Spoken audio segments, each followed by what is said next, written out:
Hey everyone, welcome to this week's reading of Empire of Serpents with, as of course, myself and pdmac.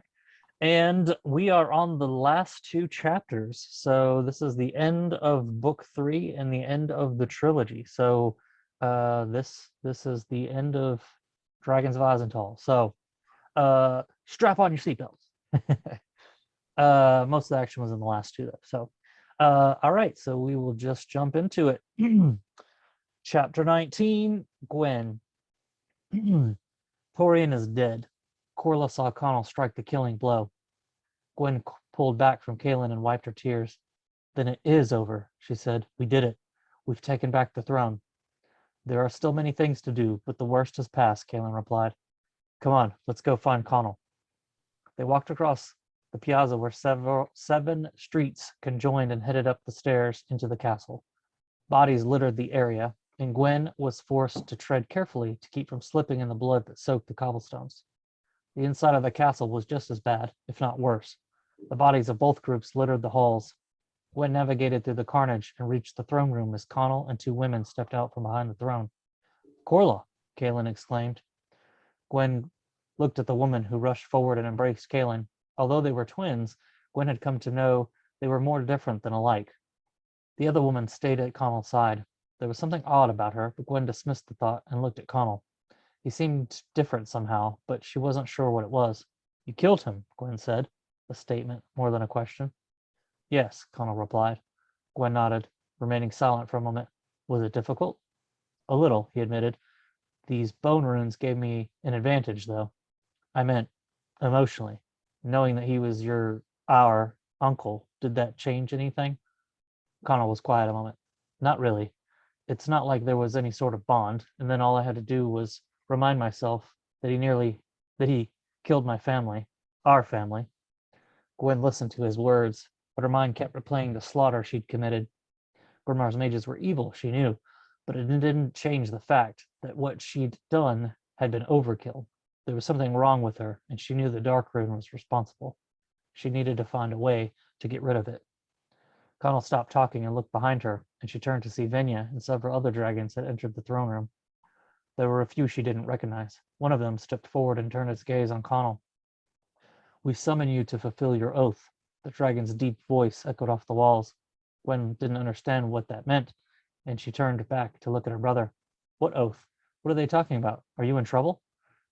Gwen glanced over her shoulder at the dragons. They didn't look menacing, but there was something about their demeanors that told Gwen there could potentially be an issue. The dark rune thrummed in her veins, urging her to do insidious things. There's something I need to tell you. This is Dareth, Princess Dareth. She's the leader of the dragons that are left.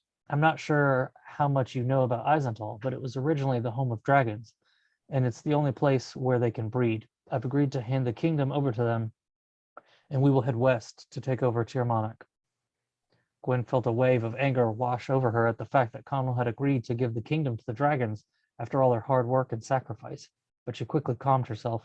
She didn't want to lead a kingdom, and with Torian dead, that left Connell as the only option. It made sense that he would make that decision without her, but she still felt a slight sting to her pride.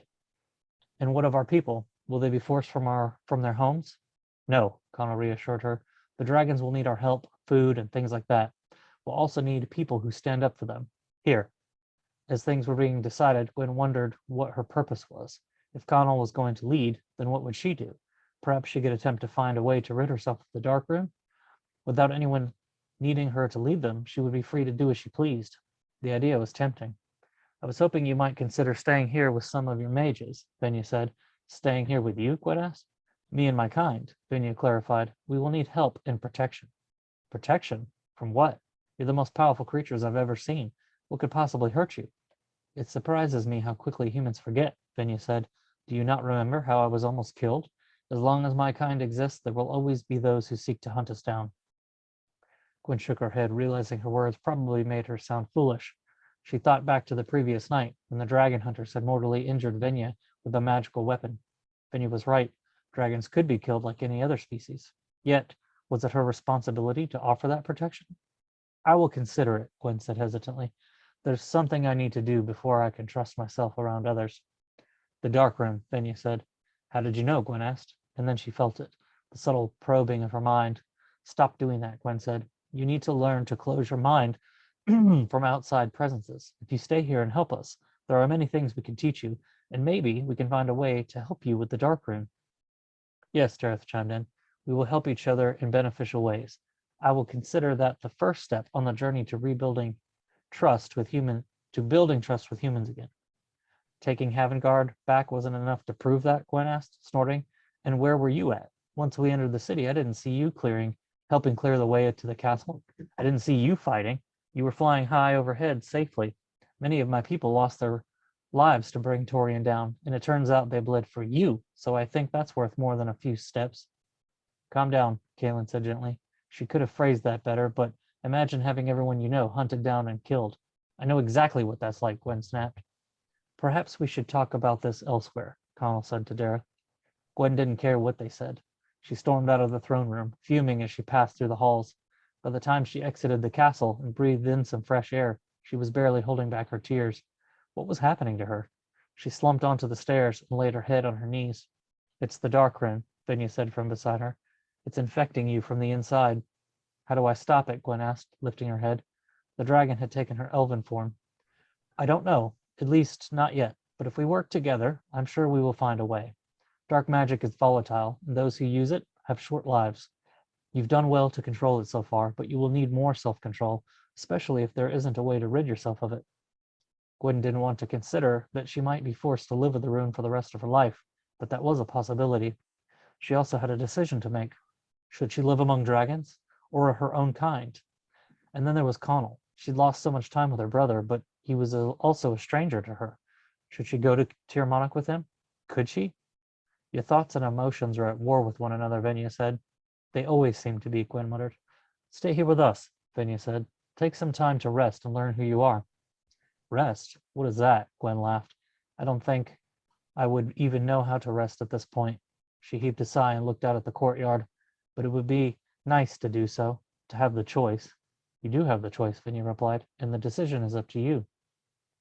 For the first time in a long while, Gwen felt as if that were true, as if she weren't being forced into some destiny that she had no control over. It felt freeing. She stood up and looked at Venya. I'll do it, she said. I'll stay. Chapter 20, Connell. In the mid-morning daylight, Connell stood on the crest of the road where the forest ended and empty farm fields surrounding the city of Blazington began. The armies of Story and Lorcan spread behind him. Above him, vultures circled the skies, waiting opportunity to descend to continue their feast on the dead. It felt odd to be here. Well, maybe odd wasn't the right word. Gwen, his sister, he'd have to get used to saying that, had reminded him in Havengard, at home with the dragons and mages. Was he disappointed? Part of him had expected her to be here with him, conquering Tir Monarch, then ruling as king and queen. Another part said she had her own destiny to follow. The party had been more than amiable, though still awkward, sort of like being forced to give a hug to an aunt you'd never seen before. Yet there was a connection, a bond that they both knew and felt, and a desire to know each other better, to form a real bond of a brother and sister. Gwen had wanted him to stick around a little longer, but he knew if he didn't strike now, opportunity would slip through his fingers. Besides, once he had conquered Tir Monarch, he would come back to Havengard anytime he wanted to. There'd be time to discover who his sister really was. For now, he had another kingdom to claim. Story came up to stand beside him. Doesn't look like anyone's come back. Would you? Probably not. They stood in silence a moment, watching the macabre display. Connell glanced at the scouts in the distance as they emerged from the forest. I appreciate Rorcan lending me your help. I do too, the dwarf grinned. Haven't had this much fun in a long time. Lorcan stood up to join them. It seems strange to come back here, he said, at the head of an army sent to conquer my own kingdom. Your kingdom? Story teased. You know what I mean. Change is upon us, Connell mused with a thoughtful nod. The dragons have returned. Time for new beginnings. He twisted his head to gaze at Lorcan. You still okay with this? Why shouldn't he be? Story interjected. He's going to be the kingdom's army commander. Lorcan shot him a look of irritation. That's not why I'm doing it. Story shook his head and chuckled. You two need to lighten up. Doran's evil didn't die with him. There's still work to be done. My only disappointment is that Galadir isn't here. And Voldar Torgrith, Connell added. Rorken's support only goes so far, Story observed with a wry grin. Besides, those two are carvers, not fighters. Still, Connell said, stepping forward, I'm more than thankful that you two are here. Let's see what the scouts have to tell us. The lead scout, a short, wiry man, came bustling up, dropping to his knee before Connell. Don't do that. Connell frowned, reaching down to touch him on the shoulder. Just give me your report. Besides, Story pointed out, we're at war, and kneeling before the king lets the enemy spies know who he is. The man's eyes bolted wide at the obvious mistake, and he gushed, I'm so sorry, my lord. I know, Connell replied with a kind smile. But from now on, let's just all stand and pretend like we're friends. What do you have? The man composed himself. There's nothing at least 2 to 3 miles around. Seems too quiet, my lord. I don't like it. Why? There should be some sort of activity. Even if it was just scavengers in the city. Connell nodded in agreement. I know. Go ahead and push out into Pencord. Yes, my lord. He started about, then caught himself, unsure what to do. Just go, Lorcan said. Yes, Commander. As the man ran off, Connell turned to a runner nearby. Find Madeline and bring her here. Yes, my lord. We can't sit here all day, Story groused. I know, Connell mused. Just a couple more minutes. He thought a bit his aged mage and the young Corla who decided to remain in Havengard to gain more knowledge and power. Was he disappointed she chose to stay? Truthfully, not really. Yes, she was exceedingly attractive, but she was too, what was the word? High maintenance? Campaigning and battle were not her strong points. Yet he was destined to be a king, and a king needed a queen. Would Corley be a suitable candidate? Or should he look to align himself with another kingdom by marrying a princess? He slid a glance at Story. Maybe I should go north to the Elven Kingdom or east to what remains of Isental.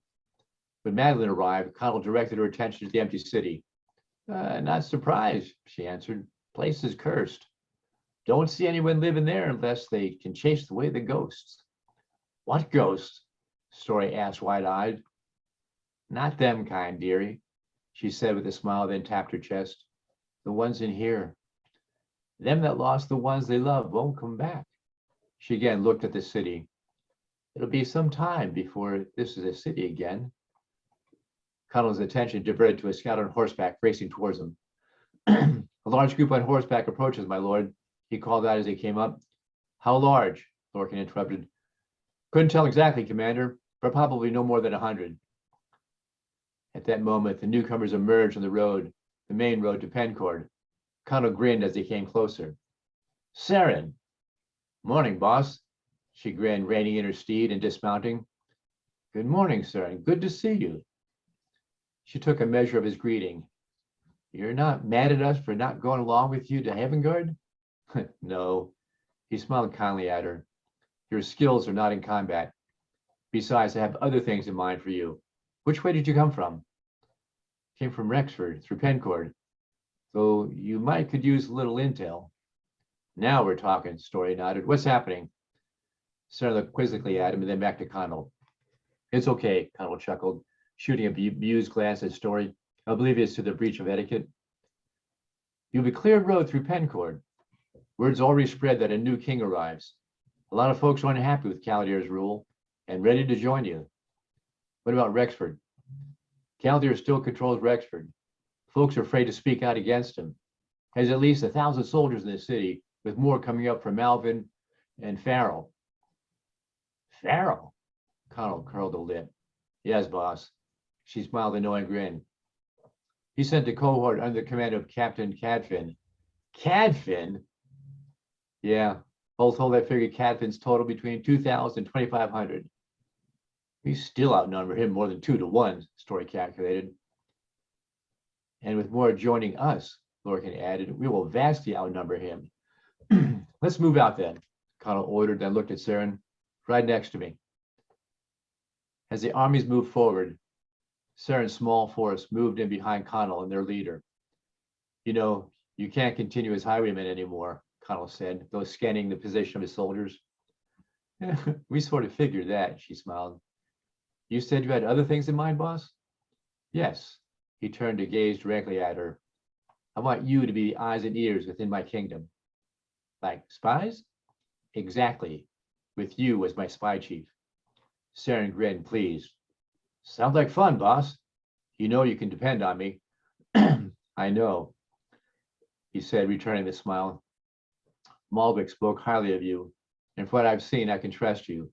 And you know what you're doing. Oh, one more thing. Yes, boss? Only you and your group may call me boss. Thus, I will know any messenger who calls me that is from you. Saren's grin spread wider. Thank you, boss. This will be fun. Connell laughed. I hope so. Just as Saren had reported, the road through Pencord was uneventful, except for the addition of growing numbers of citizens who wanted to join Connell's army. Connell rejected most of them on the basis that they had livelihoods to pursue. They didn't know how long the campaign would last. Besides, he didn't want to be responsible for feeding them.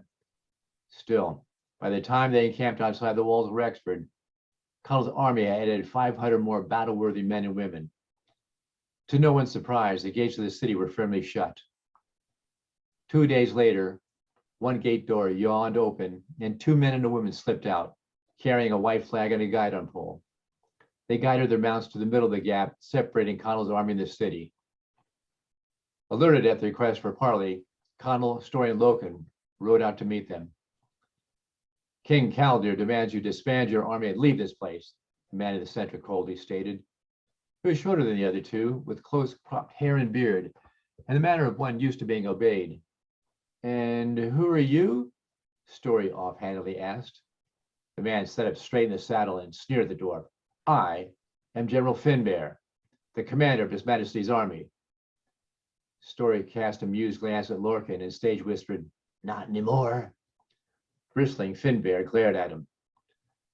King Caldir demands to know by what right you invade his kingdom. This is a peaceful realm, wishing only to be left alone. He should have thought about that when he threw in his lot with Torian, Lorcan replied. Finbear narrowed his gaze at Lorcan. I know you. You were once a loyal and true man. I still am, Lorcan retorted. Though not to that traitor Caldir, I suggest you think hard about your next move. Caldir is finished. This kingdom has a new king. Him? Finbear scoffed, taking his head at Connell. He is to be your king? Yes, Lorcan calmly answered. Just as he defeated Torian, he will defeat Caldir. Then you? Finbear abruptly stopped as the giant shadows flitted across the ground at the same time that cries of fear bellowed from the walls. Looking up, he cowered as 2 dragons circled above him, then swooped down to land next to him, frightening the horses. Good day, my lord Connell, said the dragon of color, dazzling amethyst and eyes that blazed bright orange. Always a pleasure to see you, Gawain, Connell replied. And you too, Ellis. Ellis was the dragon of equal size to Gawain, and with a shimmering hue of topaz and eyes of glowing amber. Greetings, my lord, Ellis said, dipping his massive head. You two arrived just in time. I was about to explain to these individuals that it would be in their best interest to surrender this city and prevent needless death. Gawain turned a scaled head to the emissaries. Tell your master that he has until the sun sets to surrender the city, or we will burn it down. Finbear wheeled around and raced back to the gates, the other two in hot pursuit. How'd you know? Connell asked as they watched the 3 riders slip back through the gates. Just a hunch, Ellis said. Thought you could use a little muscle. Think I'll take a little flight to remind them, Gawain said, then launched into the sky to circle ominously over the city, occasionally buzzing the guard towers. He's such a kid, Ellis chuckled. Think I'll join him. Less than half an hour later, the dragon's threat had spread throughout the city. Not long after the news of impending conflagration had coursed its way, The gates opened wide, and a prison wagon emerged, driven by a single wagoner. Crowds on foot followed behind. They stopped a short distance away. The wagoner descended and approached. As he approached, Connell knew immediately he was no ordinary merchant, for he carried himself with a confident, regal bearing. I am Prince Brody. Behind me in the wagon sits Caldear, and do with him as you deem fit. Though I am related to him, I am not like him.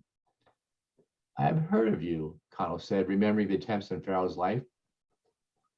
You have no love for your brother-in-law, Farrell. Brody curled a lip. He was Calder's man, Torian's man. Fortunately, I finally gained a measure of success. This city is yours to command. He bowed and stepped to the side. If you are not like him, Connell challenged, why are you here? I came in one last effort to make him change his mind. Instead, I was tossed into prison. Only your arrival and threat to destroy the city make my freedom possible. Connell pondered the response. It would be easy enough to verify. And your son, Blaine, is he here with you? Brody's lips pursed. He is dead, my lord, a casualty of Farrell's treachery. I'm sorry. Connell commiserated. Dismounting, he walked up to the wagon and stared at the man inside the cage, whose look of fury told him he was unrepentant.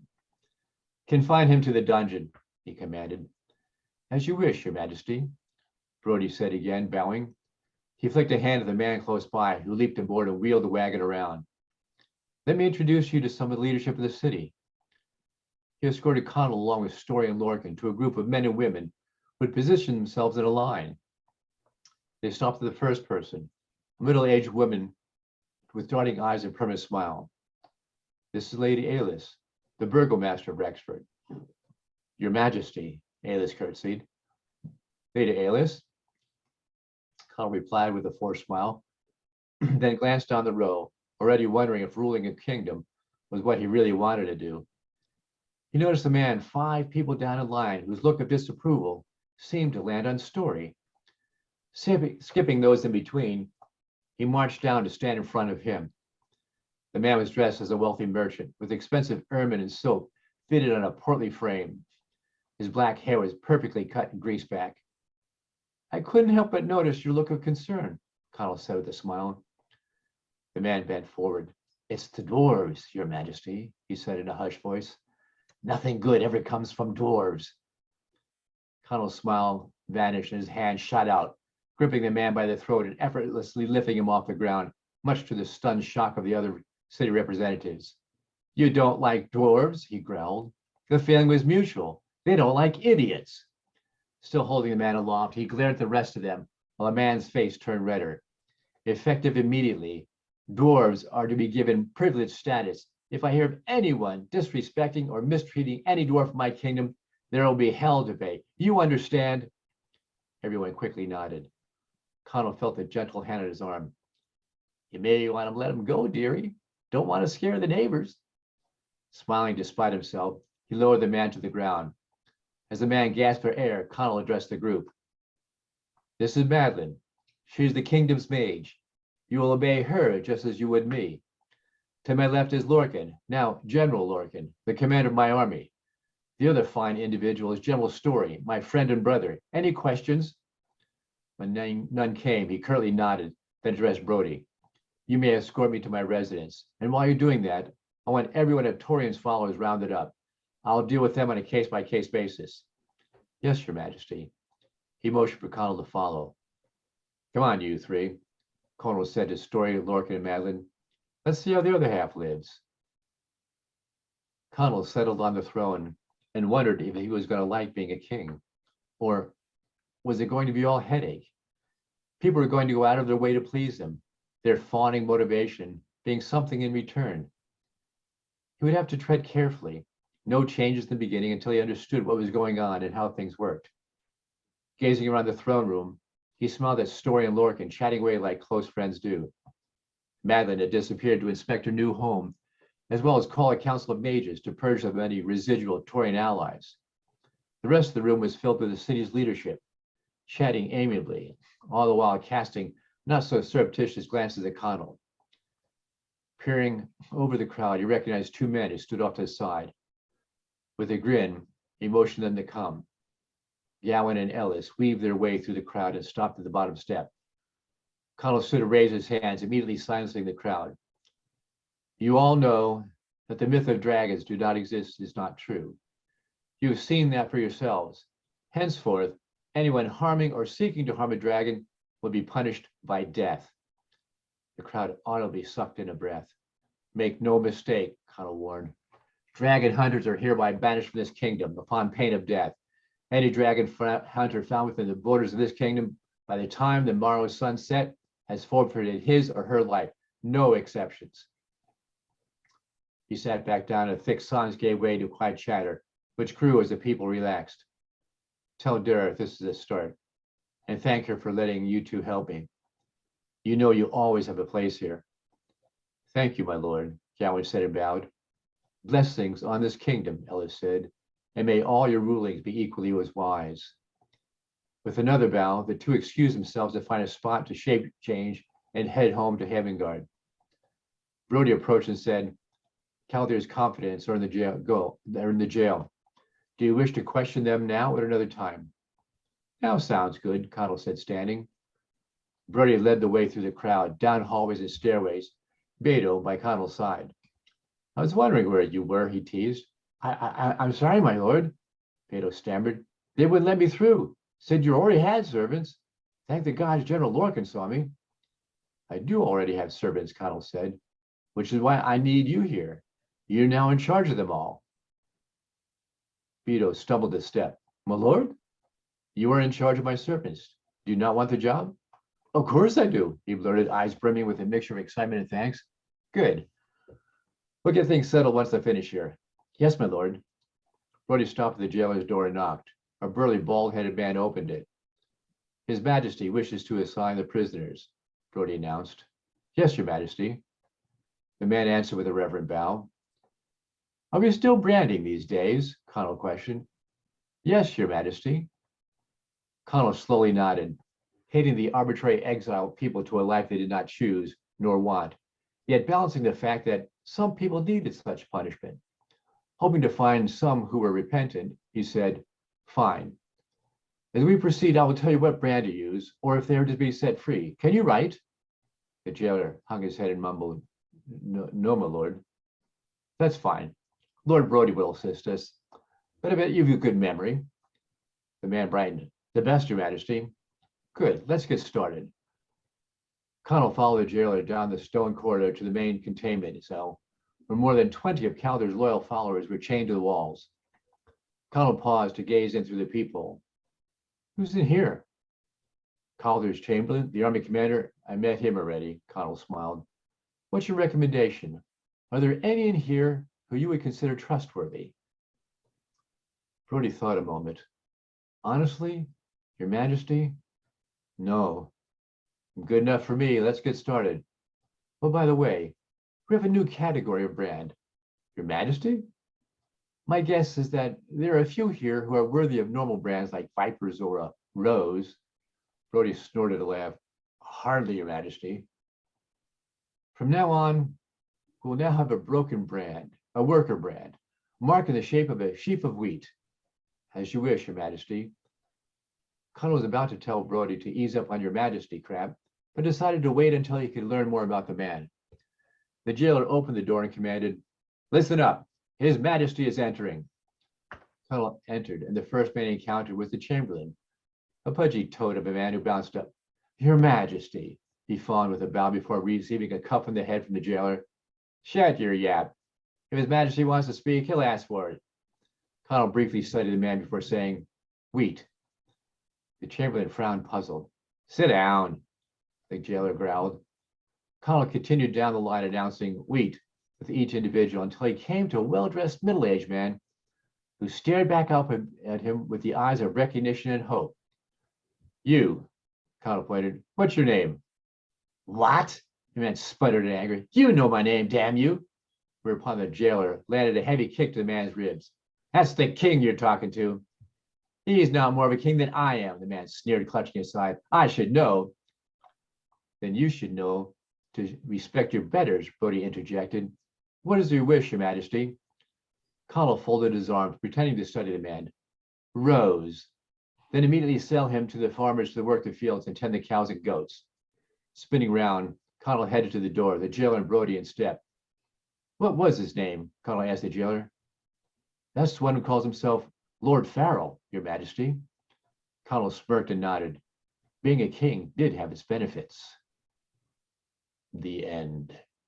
The end. All right. We hope you guys enjoyed these weekly readings and enjoyed the story of, all 3 books. It's been kind of months ongoing as we've been recording and doing just 2 chapters each week, but it's been fun for myself and for pdmac just revisiting this series. It's like, what, 2 years old now? So it was fun to come back and kind of read through and just see the story again playing out in my head. So hope you guys enjoyed it, and